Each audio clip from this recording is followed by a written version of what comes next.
Welcome to a new edition of the Neon Jazz Interview Series with veteran New York City jazz drummer Matt Kane on the 2023 CD Song Poems and the Future.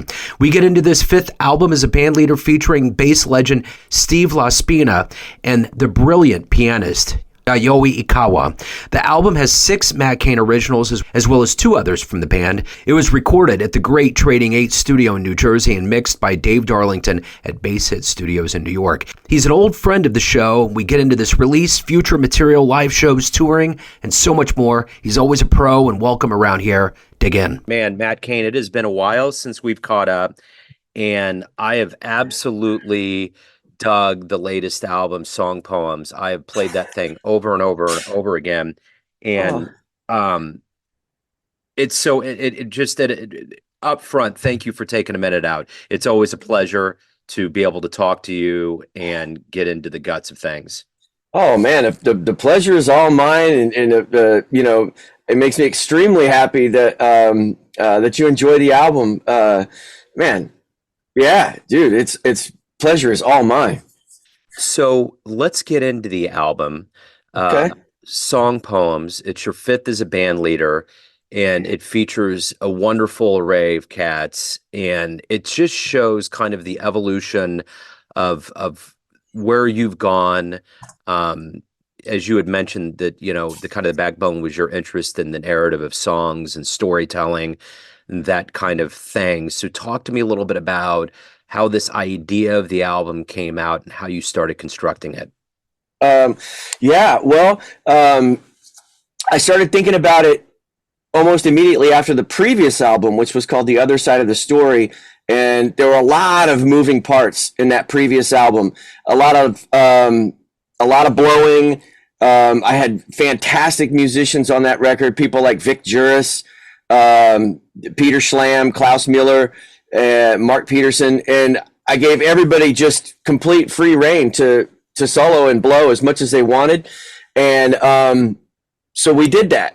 And then on the next one, I just started thinking like, well, I'm really, as a listener, more interested in the narrative of song. And, you know, I started listening more to songwriters and, you know, people like Joni Mitchell and, you know, even as strange as it sounds, Kurt Cobain, you know, Paul McCartney. You know, I'm a huge Paul McCartney fan, and we went to see Paul. I guess it was a couple years ago, and I just thought, well, man, I'd like to have that kind of approach on my next record, where the songwriting is and the song itself is what's most important. The blowing is there, but it's kind of secondary. And so that was one component. I just wanted to strip away a lot of the soloing and just get to really try to just get to the melody of the songs. And then secondly, you know, coming out of that lockdown phase and the pandemic, everybody's circles tightened up.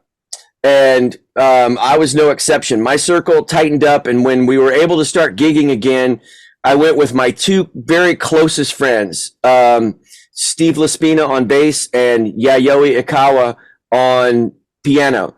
I've known Steve since 2008. I've known Yayoi since around 2005. And they're the type of people that I just feel when I'm in the room with them, like there's zero type of egotistical things. They're wonderful players, but they're not, their musicianship is not predicated upon musical athleticism, so to speak. Not that anybody else that I worked with previously is, but that's just what attracts me to them, and their humility. So we started working a bunch of trio gigs, coming out of the gate, out of the pandemic. And we developed a band vibe. And to me, that was extremely important, because the previous album, you know, when those guys got together to rehearse and run down the tunes, that was the first time they'd ever met. And, you know, and for a band leader, that's extremely stressful. Yeah. And I wanted to enjoy the process a little more this time. And so I kept it with the trio, with people that, that I've broken bread with and I've toured with and this, that, and the other. So, and then when we started really getting down to the songs that were going to be on the album, I asked them to bring in some songs of theirs, and they did. And it expanded the depth of the album a lot more than I thought it would. Because, when you're in the studio and like it came time to do Yayoi's song, she became the producer for a moment and she was in control. And then when it came time to record Steve's songs, he was the producer and it became his session and he counted the tempos. And, after each take, we would defer to him. Okay, Steve, how you feel about that take? And to me, that enriched it a lot more than I thought it would. And so my whole aim with the thing was to distill and strip away and just, the songs themselves, instead of being like 8 minutes, they're more like 4 or 5. And the simplicity of some of those melodies, that's what I was really going for, just to make something that I could listen to. And, I guess one of the final components of it was that, a lot of us drummers, if you're a drummer band leader, you're going out there, and I don't know why it is, but drummer band leaders, we kind of are seen as predicating our music based upon our drumming prowess.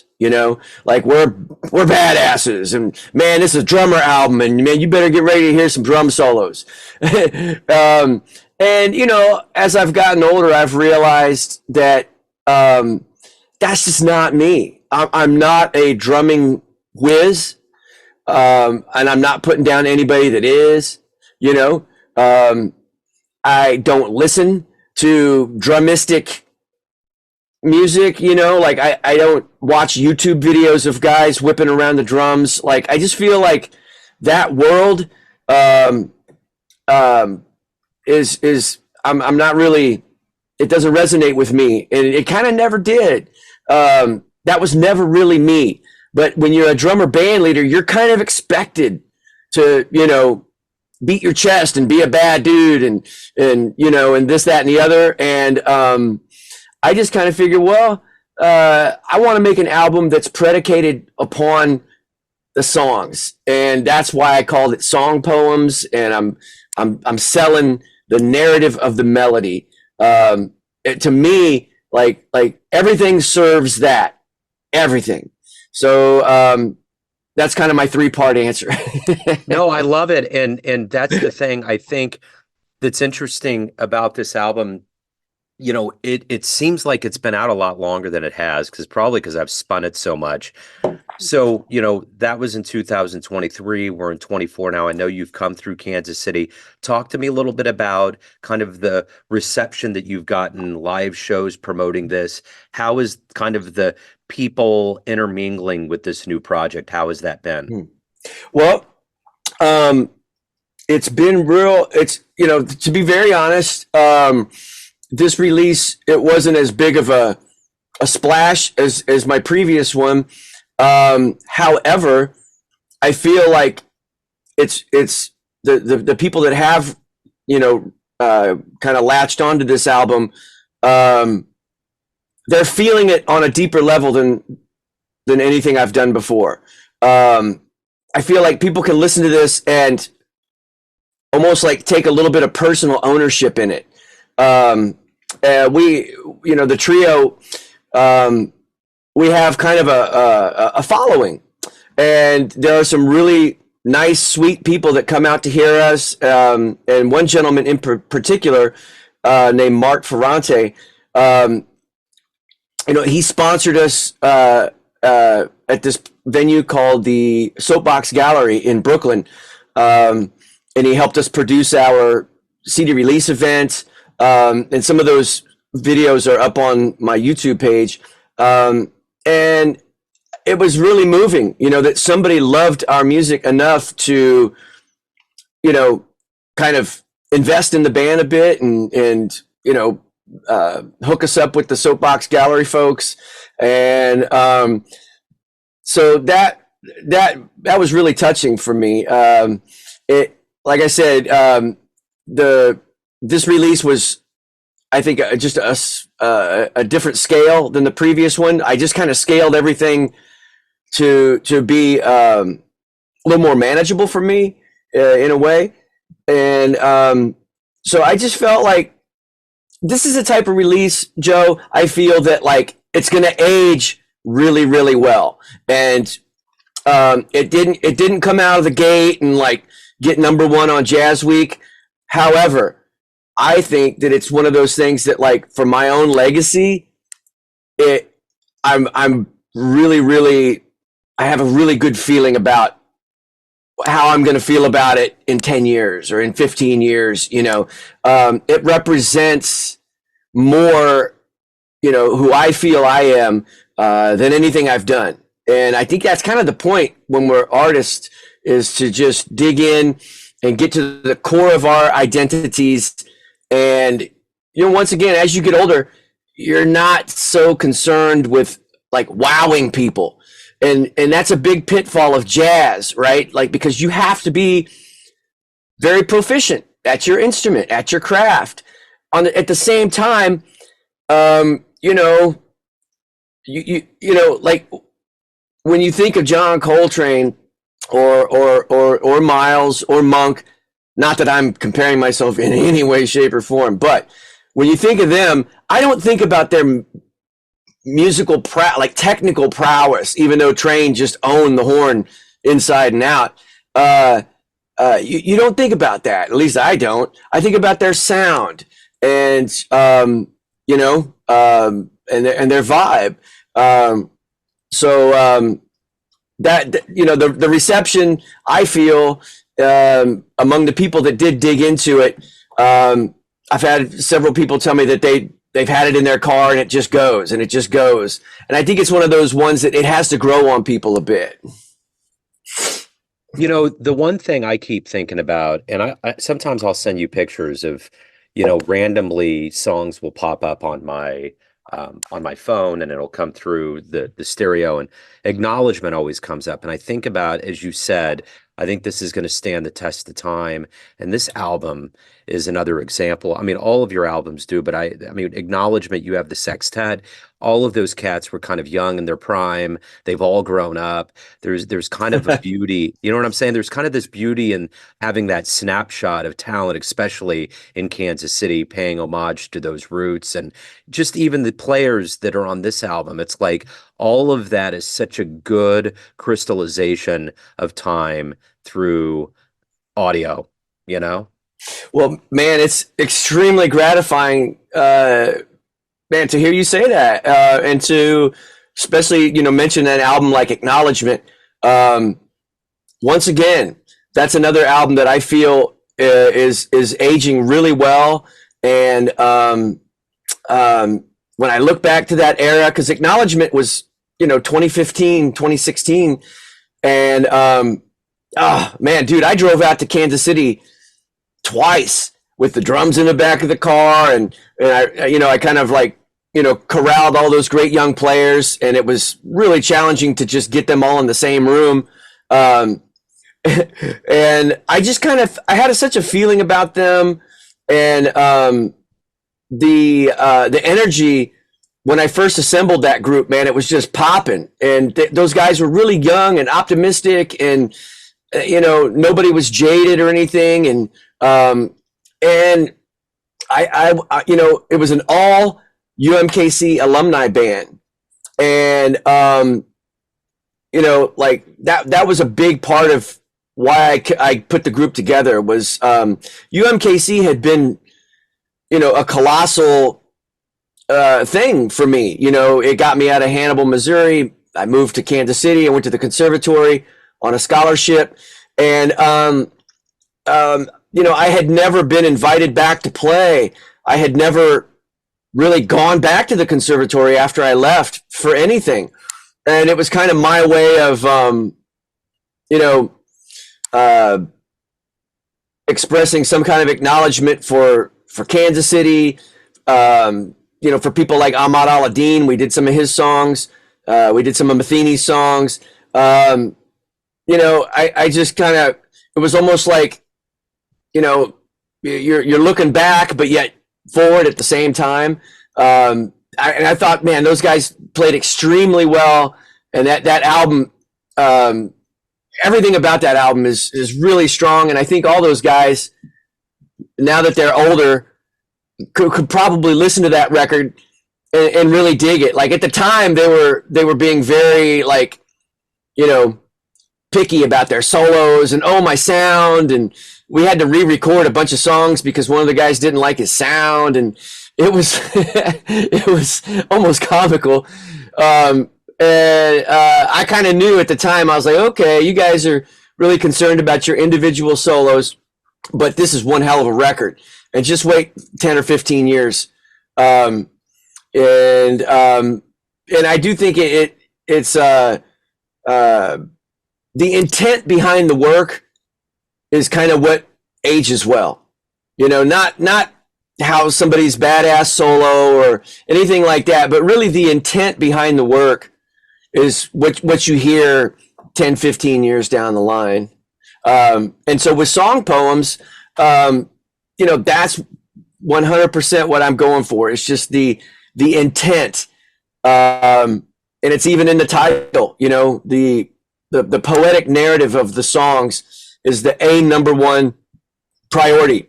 And with mature players like Steve and Yayoi, I didn't even have to ask them to take shorter solos. I mean, everybody was just self-editing as we went. Nobody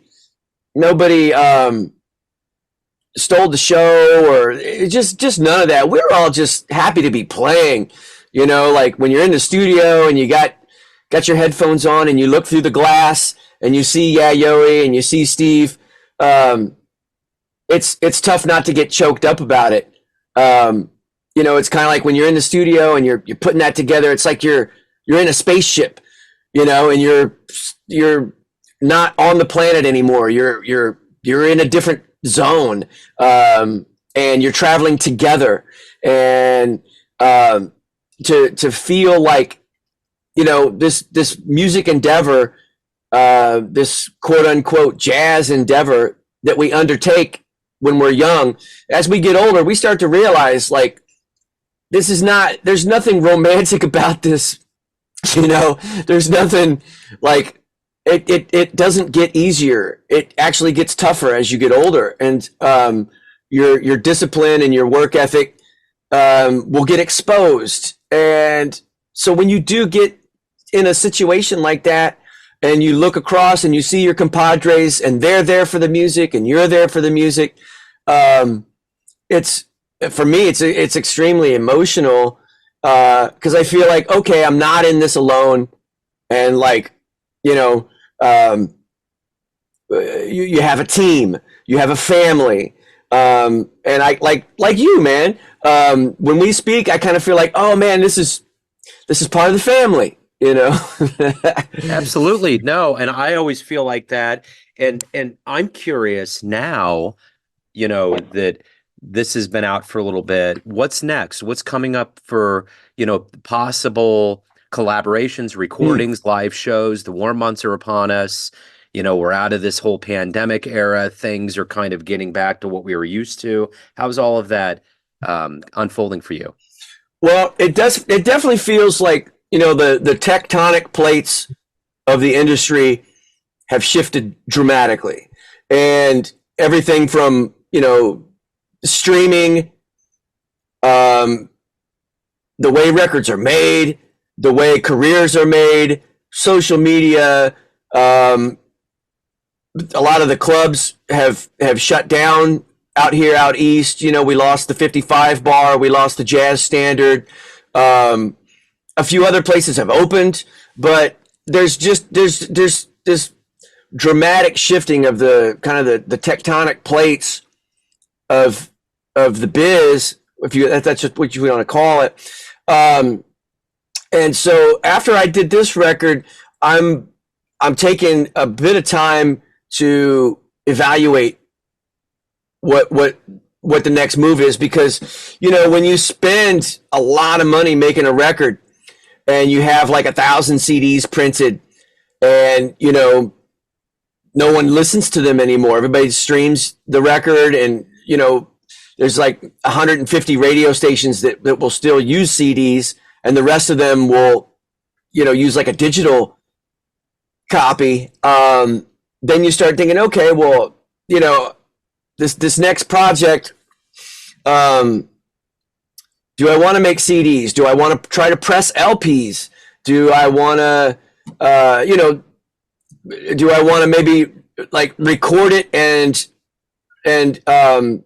shoot video at the same time? Because it seems more like the video is the currency these days, more so than the actual album itself.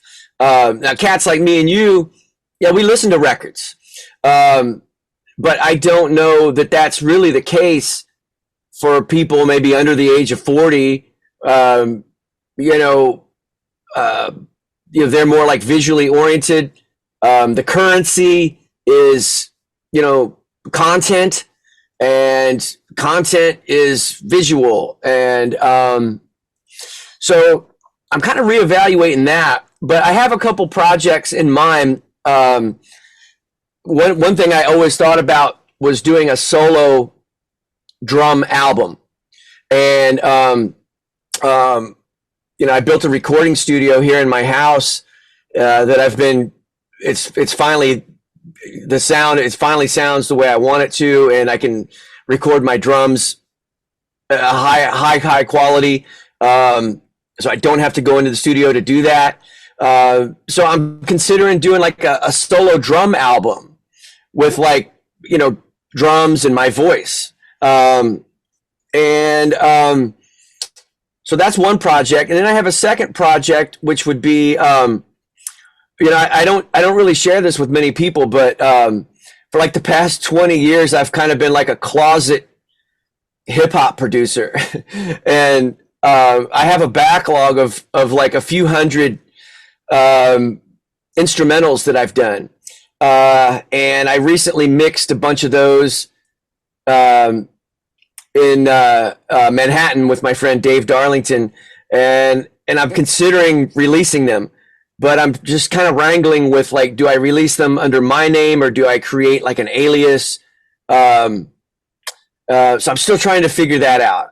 But I have this backlog of probably like 30 or 40 instrumentals that I think are really strong, and I really enjoy listening to them, that I might release. I just haven't really decided how to do that yet. One reason being is that, like I said, the tectonics of the industry are just changing so rapidly.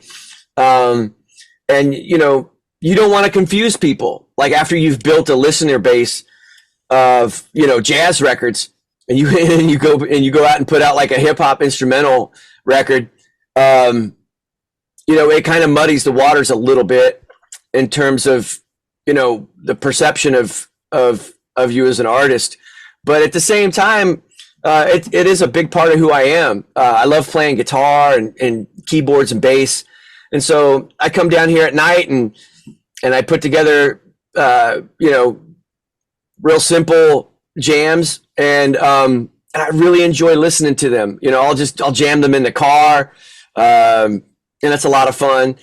So I've got that project cooking, and then I'm really getting ready to just shake up my band and kind of reiterate the group.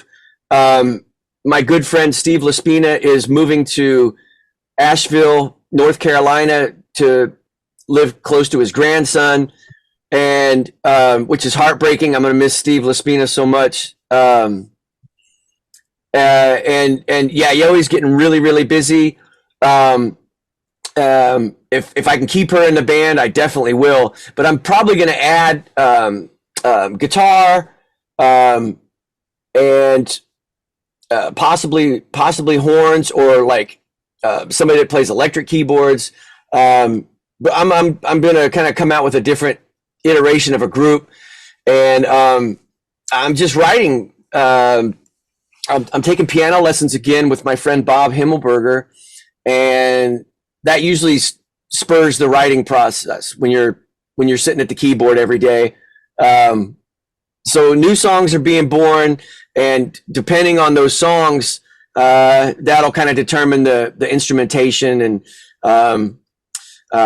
because man, when you do a record campaign, it's about a year to a year and a half trajectory from the time that you book the studio session until the time that your promoter gets the very last figures in on radio airplay. It's usually about a year and a half. And so during that entire year and a half, you're engaged. Like every day when you wake up, you're like, okay, I got to do something for the record. Okay, I want to maximize my efforts. And just man, to be very honest, man, it takes a lot out of you to have that constant tension. And so I'm kind of just enjoying some time that to not have something cooking, so like my brain can kind of open up and receive some new things. Man, I had a really good time out in Kansas City back in September. I played with one of my mentors and heroes, Bob Bowman, and a young pianist named Brant Jester, and we played a handful of really fun dates, and it kind of got me thinking, like, man, I could see coming back out to Kansas City and doing another Generations album, but to shake it up and maybe use like some guys from the generation that's a little older than me. I still have lots of heroes out there, people like Stan Kessler and Danny Embry and Bowman and Cartwright, and my good friend Lori Tucker is still out there singing. Lonnie McFadden, Tyrone. There's a lot of people out there that I've kind of always wanted to like do a project with. So that's another thought, just bounce back out to Kansas City and make another Generations album. That could be a lot of fun. Oh man, that would be fabulous, man. Matt, it's always so great to catch up with you. Thank you for taking a minute out today. It's long overdue. We've been wanting to talk about this album for a while, and hopefully we will see you back here in Kansas City to lay down some more gold. So thank you, sir. I appreciate your time. Man, thanks, Joe. Thanks for listening to my long-winded responses. I love it, man. These are my favorite ones because it's like there's telekinesis that you have. You just pull out all of these things that are questions that follow up, but you fill it all in. So it's superb, man. I love it.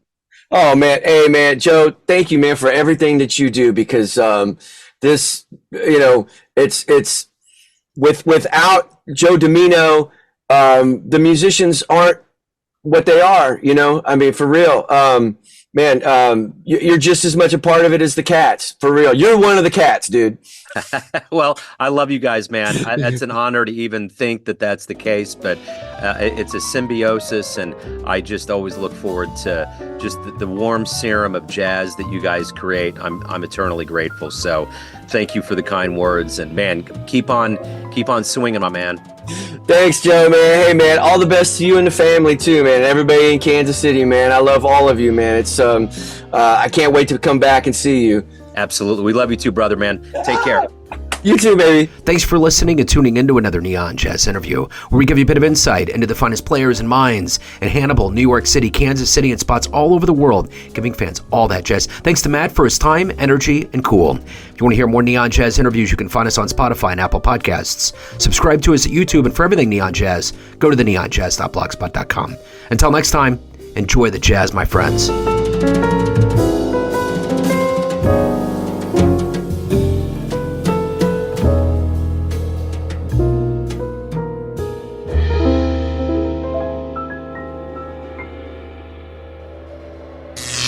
Neon Jazz.